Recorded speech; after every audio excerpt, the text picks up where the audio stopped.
svatko od nas je na kraju krajeva, ili možda prije svega, osim mira i stabilnosti, dakle jedne predvidivosti u životu, željan i uspjeha i priznanja. Osobno, za svoju djecu, za svoju zajednicu i zato čestitam onima koji su danas dobili priznanja i nije ih previše. Možda to samo na prvu izgleda, ali na drugu, a uvijek treba gledati i na drugu, sva ta priznanja su svojim radom, djelovanjem, bivanjem u ovoj zajednici zaslužena i ona znači puno ljudima koji su ih dobili, a vjerujem i vama ljudima koji ste ih dali. Sretan dan općine, Barbarama i ostalim barbarima, to je muško ime. Želim sve najbolje i da su spremni malo te barbarske emocije. Mislim na muške, ne na ženske. I sam smio reći ženske, to se više ne smije reći. Sve je krenulo krivo. Još malo i fijasko. Ugodan dan i želim vam puno sreće i zdravlja. Živjeli.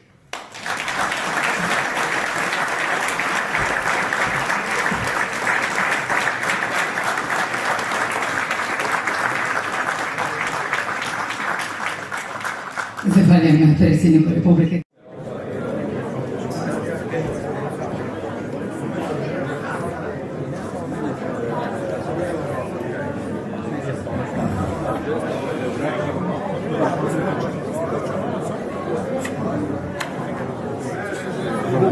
Bog. Da si ti bilo zelo v momentu, stopil s mikrofone, gore na metalika, nišče ne vidi. Da. Ne.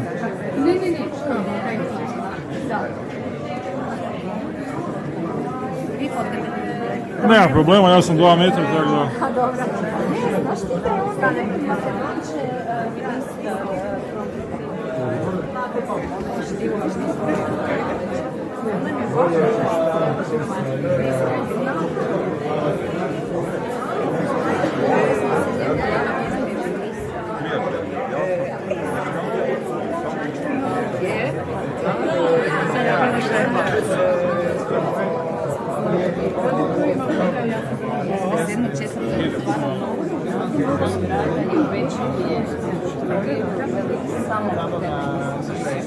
Sam to potencira, ja kažem.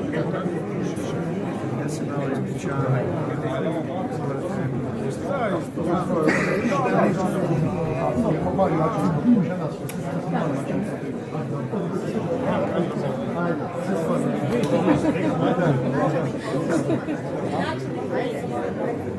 Mogu ja?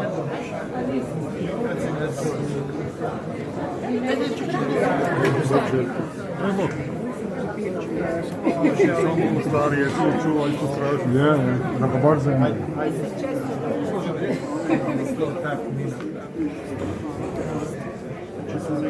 Bog, žena Bogova.